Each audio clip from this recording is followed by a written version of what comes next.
Sir చాలా మంది doctors హస్తప్రయోగం చేసుకోవచ్చు అంటారు, ఎస్. మీరు మాత్రం నో అంటారు. వచ్చావా, కొట్టుకున్నావా, తీసావా, అంతేగాని అబ్రాడ్కి వెళ్ళాలి, అక్కడికి వెళ్ళాలి, 30-36 సంవత్సరాలు కొట్టుకుంటాడు.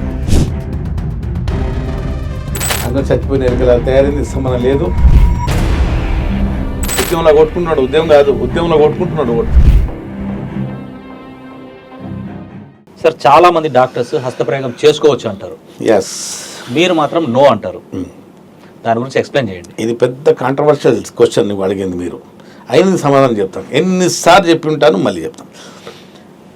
హస్తప్రయోగం అనేది ప్రకృతికి భిన్నము, విరుద్ధము. అది సెక్స్ అనేది ప్రకృతికి అనుకూలము, ప్రకృతి ఇచ్చిన ఒక వరము సెక్స్. ఈ వరము సెక్స్ అనేది వరము, హస్తప్రయోగం అనేది శాపం. మనకు వరం కావాలా శాపం కావాలా మనం తెలుసుకోవాలి. ఇక్కడ మళ్ళీ దీని గురించి చెప్తానమ్మా. సెక్స్ చేసినా వీర్యం వస్తుంది, హస్తప్రయోగం చేసినా వీర్యం వస్తుంది. దీంట్లో సుఖపడుతున్నాడు, దీంట్లో సుఖపడుతున్నాడు, కానీ ఈ సుఖంలో తేడా ఉంటుంది. ఒక అమ్మాయి రాగానే మన బాడీలో హార్మోన్స్ ఫుల్గా పీక్ మీదకి వస్తుంటాయి. అంగం లేచి ఇలా రౌతులాగా రాళ్ళలాగా నిలబడుతుంది. అన్ని బాడీలో కావాల్సిన అన్ని ఒకసారి అన్ని ఒక ప్రకృతి ఇలా ఉంటుందని దేవుడు మనకు కావాల్సిన అన్ని సమకూర్చుంటాడు. సెక్స్ జరిగినప్పుడు మన బాడీలో ఉన్న హార్మోన్స్ అన్నీ రిలీజ్ అవుతాయి. అంటే హ్యాపీ హార్మోన్స్, ఎండార్ఫిన్, ఎన్ని హార్మోన్స్. పార్ట్నర్ కూడా అలాగే అవుతుంది.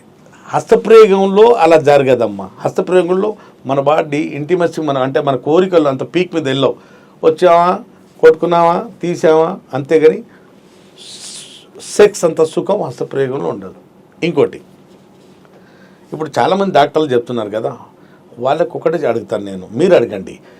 ఏ మెడికల్ టెక్స్ట్ బుక్లో అయినా హస్తప్రయోగం ఆరోగ్యానికి మేలు అని రాస్తుందని చెప్పుకోండి, చూపించానండి. ఎక్కడ లేదమ్మా. ఇప్పుడు ఇక్కడ హస్తప్రయోగం ఎందుకు చేసుకుంటున్నారంటే, బ్రదర్ నా మాట వినాలి. చాలామంది టైంకు అంటే జాబ్ రాదు, సెటిల్ అవ్వరు. కాబట్టి ఇప్పుడు భార్య లేదు, పెళ్ళం లేదు, ఏం చేసుకుంటాడు? కోరికలు అందరికీ సహజం కదా, చేసుకుంటాడు. ఇటు చేసుకుంటున్నాడు కదా అని కొనసాగిస్తుంటాడు జీవితానికే. 30 సంవత్సరాలు చేసుకుంటూనే ఉంటాడు. పెళ్లి కాలేదు, ఇంకా సెట్ కాలేదు సార్, నాకు జాబ్ దొరకలేదు, ఇంకా అబ్రాడ్కి వెళ్ళాలి, అక్కడికి వెళ్ళాలి, 30-36 సంవత్సరాలు కొట్టుకుంటాడు. పెళ్ళి అయ్యేలోగా వచ్చి సార్ నాకు ఇప్పుడు అంగం స్తంభించట్లేదు సార్. ఎందుకయ్యా, హస్తప్రయోగం బాగుందని మీరే చెప్పారు కదా. లేదు సార్, ఇప్పుడు అంగం సహకరించడు, అంగం చచ్చిపోయిన ఎలుకలా తయారైంది, సంబంధం లేదు. ఇక నా పార్ట్నర్ దగ్గర, నా భార్య దగ్గర కాదు సార్, నా లవర్ దగ్గర వెళ్ళిపోతున్నప్పుడు సెక్స్ ఇట్లా పెట్టంగానే వెళ్ళిపోతుంది సార్, ప్రయత్నిస్తుండగానే వీర్యం బయటికి వచ్చేస్తారు. అది ఎందుకు జరిగింది? హస్తప్రయోగం వల్ల జరిగింది. దేవుడు మళ్ళీ చెప్తున్నాను, యోనిలో అన్ని సమకూర్చాడు. మెత్తటి మజల్స్ ఉన్నాయి, అక్కడ టెంపరేచర్ ఉంది, లూబ్రికెంట్స్ ఉన్నాయి. అంగం కోసం, అంగం రాకపోతున్న దానికి వెల్కమ్ చేయడానికి దీంట్లో అన్ని సమకూర్చాడు యోనిలో. అలా కాకుండా దానికి భిన్నంగా వెళ్ళి చేతిలో ఏముందా, ఏం లేదు. అన్నం కూర ఉడికిన తర్వాత చూడండి, చల్లారిన తర్వాత అన్నంలో చేసి చూడు, సాయంత్రం అన్నం పాసిపోతుంది. ఈ చర్మం తగలగానే అన్నం పాసిపోయింది, డీకాంపోజిషన్ మొదలైంది. మనం ఎప్పుడు చేతి అన్న ప్లేట్లో చేస్తామో యునాని సైన్స్ ఏం చెప్తుంది, ఈ చర్మం తగలగడం వల్ల అక్కడి నుంచి అన్నం అరగడం మొదలవుతుందని. ఈ చేయి చర్మంతోనే ఏమవుతుంది, అన్నం ప్లేట్లోనే ఫస్ట్ అరుగుతుంది, రెండోది నోట్లో, మూడోది కడుపులో అరుగుతుంది అన్నం. అట్లాంటి ఈ చర్మంతో నువ్వు అంగాన్ని గట్టిగా పెట్టి రాపిడి చేసావు అనుకో, ఇక్కడ ఉన్న స్ట్రక్చర్ చాలా సున్నితమైంది. దేవుడు దీనికి యోని కోసం సృష్టించాడు. నువ్వు హస్తంలో బాగా చేసి సార్ నా పెద్దగా ఉన్న చిన్నగా అయిపోయింది, మంచిగా ఉన్న అంగం పాడైపోయింది, చేతులారా మీరు చేసుకుంటున్నారు. అంటే యువకులు చేసుకుంటున్నాం.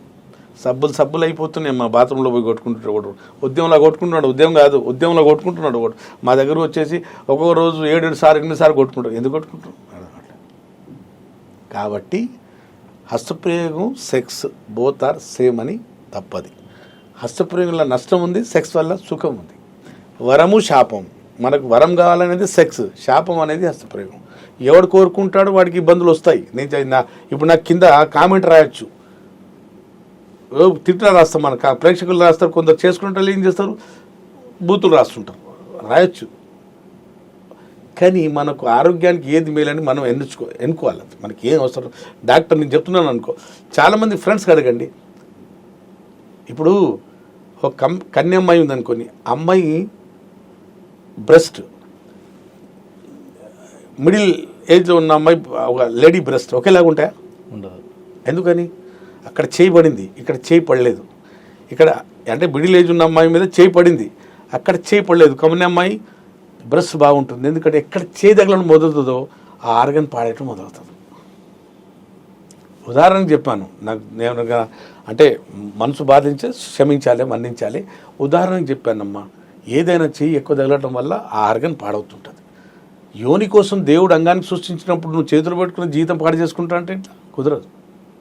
ఈ సమస్యలు ఇప్పుడు గతంలో 60 సంవత్సరాల క్రితం వెళ్ళండి, సెక్స్ సమస్యలు ఉన్నాయి, చాలా తక్కువ, అరుదుగా అక్కడక్కడ కనిపించాయి. ఇప్పుడా నాకు తెలిసిన వరకు 100లో 80%, 80%, 90% కూడా సమస్యలు ఉన్నాయి. ప్రతి ఓడు పెళ్లి కాకముందు సార్ నేను సెక్స్ చేసినప్పుడల్లా నాకు తొందర వెళ్ళిపోతుంది, లేకుండా అంత ఎరక్షన్ లేదు, అంత గట్టితనం లేదు, మా పార్ట్నర్ చెప్తుంది సార్ ఏ నువ్వు వేస్ట్ అంటుంటారు. మన ఒక పేషెంట్ వచ్చి మా దగ్గర ఏడుస్తున్నాడు. ఎందుకు ఏడుస్తున్నావు అంటే, సార్ నేను సెక్స్ చేయడానికి ప్రయత్నించినప్పుడల్లా నాకు విఫలం అవుతున్నాను, భార్య నీ బతుకు చెడా అంటుంది సార్, నా భార్య నా మీద ఇలా అంటుంది సార్, ఏడుతున్నాడు. మరి సమస్య ఎంత తీవ్రమైన ఏం కాదనుకు నెట్టుకొస్తున్నాను సార్, 3 సంవత్సరాలు సంవత్సరం మొదలైంది నాకు, ఇప్పుడు మీ కార్లో కూర్చొని ఆఫీస్కి వెళ్తే మీ వీడియో చూశాను, ఇటు వచ్చాను సార్ అన్నాడు. ఇట్లాంటి చాలామందికి సెక్జువల్ ప్రాబ్లం ఉంది. తాత్కాలికంగా ట్యాబ్లెట్ చేసుకుంటారు, దాని పరిష్కారం కాదు, అది ఉన్నమగతనం పోతుంది. యునానికి వస్తే అసలు సమస్య లేకుండా పోతుంది, అంగస్తమైన సమస్య లేకుండా పోతుంది.